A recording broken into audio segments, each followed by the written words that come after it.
আসসালামু আলাইকুম প্রিয় শিক্ষার্থীরা। ডিএমআরসির অনলাইন ক্লাস কার্যক্রম আপন আলোয় আপন শিক্ষকে তোমাদের স্বাগত। আজকে তোমাদের সাথে রয়েছি আমি মোহাম্মদ শরীফুল কবির, লেকচারার ফিনান্স অ্যান্ড ব্যাংকিং বিভাগ, ডক্টর মাহবুবুর রহমান মোল্লা কলেজ। আজকে আমরা ফিনান্স ব্যাংকিং ও বীমা দ্বিতীয় পত্রের ব্যাংকিং অংশের পঞ্চম অধ্যায় হস্তান্তরযোগ্য ঋণের দলিলের যে বাকি অংশ রয়েছে তা সম্পর্কে আলোচনা করব। আমরা ইতিমধ্যে হস্তান্তরযোগ্য ঋণের দলিল কি, গুরুত্বপূর্ণ হস্তান্তরযোগ্য ঋণের দলিল সমূহ নিয়ে আলোচনা করেছি। আমরা জানি যে 1881 সালের যে হস্তান্তরযোগ্য ঋণের দলিল আইন রয়েছে তাতে তিনটি গুরুত্বপূর্ণ হস্তান্তরযোগ্য ঋণের দলিলের কথা বলা হয়েছে। সেইগুলো হলো বিনিময় বিল, অঙ্গীকারপত্র ও চেক। এছাড়াও বিভিন্ন হস্তান্তরযোগ্য ঋণের দলিল রয়েছে যেগুলো সম্পর্কে আইনে না থাকলেও বাস্তবে এর প্রয়োগ রয়েছে, যেমন শেয়ার ওয়ারেন্ট। শেয়ার ওয়ারেন্ট বা শেয়ার পরোয়ানা হলো যৌথ মূলধনী কোম্পানির যখন মালিক তার শেয়ারের পূর্ণ মূল্য বা শেয়ার হোল্ডার যখন শেয়ারের সম্পূর্ণ মূল্য পরিশোধ করে তখন তার স্বীকৃতি স্বরূপ যৌথ মূলধনী কোম্পানি এবং মালিকানার স্বীকৃতি স্বরূপ সেই ব্যক্তিকে একটি দলিল প্রদান করে। অর্থাৎ পাবলিক লিমিটেড কোম্পানির যখন শেয়ারের সম্পূর্ণ মূল্য পরিশোধিত হয়ে যায় তখন শেয়ার হোল্ডারকে সেই কোম্পানির পক্ষ থেকে মালিকানার স্বীকৃতি স্বরূপ একটি দলিল প্রদান করা হয়। এটিকে বলা হয় শেয়ার ওয়ারেন্ট। ধরলাম ক প্রাণ লিমিটেডের 500 শেয়ার ক্রয় করলো, তাহলে ক 500 শেয়ার ক্রয় বাবদ এর মালিকানার প্রমাণ নিমিত্তে প্রাণ লিমিটেড থেকে একটি দলিল লাভ করে, সেটি হলো শেয়ার ওয়ারেন্ট। এবং যখন ক তার আর্থিক প্রয়োজনে এই দলিলটি আবার খকে হস্তান্তর করে তখন খই সেই দলিলের মালিকানা লাভ করে। তো এবার আমরা দেখব লভ্যাংশ ওয়ারেন্ট কাকে বলে। আমরা জানি যে একটি নির্দিষ্ট সময় শেষে পাবলিক লিমিটেড কোম্পানি তার মুনাফার একটি অংশ শেয়ার হোল্ডারদের মধ্যে লভ্যাংশ আকারে বিতরণ করে থাকে। কিন্তু যেহেতু পাবলিক লিমিটেড কোম্পানির শেয়ার হস্তান্তরযোগ্য, সুতরাং কোম্পানি জানতে পারে না যে এই শেয়ারের বর্তমান মালিকানা কার অধীনে রয়েছে। তখন পাবলিক লিমিটেড কোম্পানি শেয়ার ওয়ারেন্টের মাধ্যমে তার মালিকানা নিশ্চিত করে এবং সেই সকল ব্যক্তির মালিকানা নিশ্চিত করে ব্যাংক থেকে অর্থ গ্রহণের জন্য সেই সকল ব্যক্তিকে একটি পরোয়ানা জারি করে, অর্থাৎ লভ্যাংশ পরোয়ানা জারি করে। অর্থাৎ লভ্যাংশ পরোয়ানা হলো যৌথ মূলধনী কোম্পানির লভ্যাংশ ব্যাংক থেকে গ্রহণ করার জন্য যে প্রমাণ দেখাতে হয় ব্যাংক কর্তৃপক্ষকে, সেটাকে আমরা লভ্যাংশ ওয়ারেন্ট বা লভ্যাংশ পরোয়ানা বলে থাকি। এরপর দেশীয় হুন্ডি রয়েছে। যদিও এর প্রয়োগ এখন অনেক কম, এটি নির্দিষ্ট দেশের প্রথা এবং প্রচলিত নিয়ম কানুনে বিনিময় বিলের মতো একটি নির্দিষ্ট দলিল যার মাধ্যমে একজন ব্যক্তি অপর ব্যক্তিকে অথবা তার আদেশ অনুসারে নির্দিষ্ট ব্যক্তিকে নির্দিষ্ট পরিমাণ অর্থ প্রদানের নির্দেশ প্রদান করে। বিভিন্ন রকম দেশীয় হুন্ডি রয়েছে, তোমরা বইতে দেখবে। যেহেতু এর বর্তমান প্রয়োগ অনেক কম, তো আমরা এই সম্পর্কে আর বিস্তারিত আলোচনা করলাম না। এবার আমরা যাব বাংলাদেশের মুদ্রার ইতিহাস।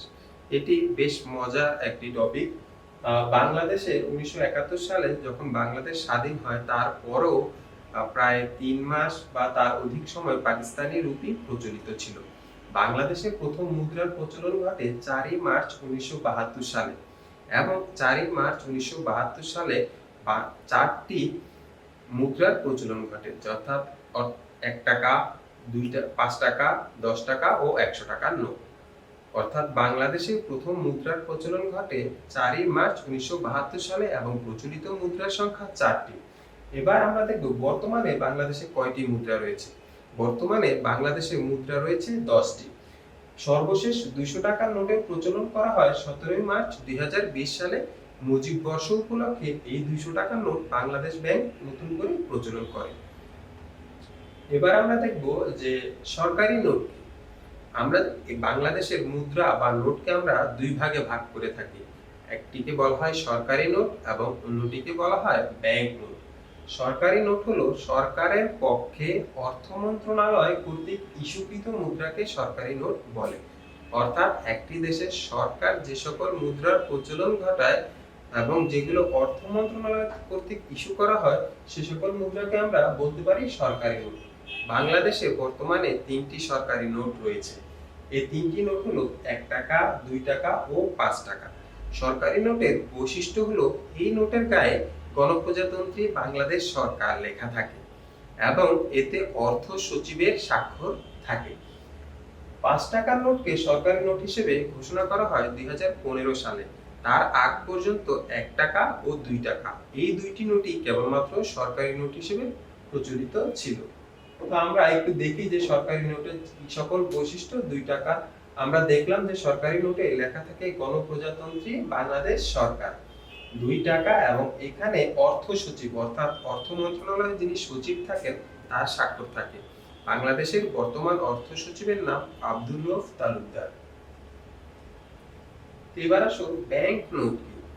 ব্যাংক নোট হলো সরকারের অনুমতিক্রমে একটি দেশের যে কেন্দ্রীয় ব্যাংক রয়েছে সে যে মুদ্রার প্রচলন করে তাকে আমরা ব্যাংক নোট বলে থাকি এবং সেই ব্যাংক নোট লেনদেনের জন্য ব্যাপকভাবে ব্যবহৃত হয়ে থাকে। বাংলাদেশের কেন্দ্রীয় ব্যাংক বাংলাদেশ ব্যাংক যে নোটের প্রচলন করে তাকে আমরা বলে থাকি ব্যাংক নোট। বাংলাদেশে বর্তমানে 60টি ব্যাংক নোট রয়েছে। আমরা জানি মোট নোটের সংখ্যা 10টি। 3টি সরকারি নোট অর্থাৎ 1 টাকা, 2 টাকা ও 5 টাকা বাদ দিলে যে মুদ্রাগুলো অবশিষ্ট রয়েছে সেগুলোকে আমরা বলে থাকি ব্যাংক নোট।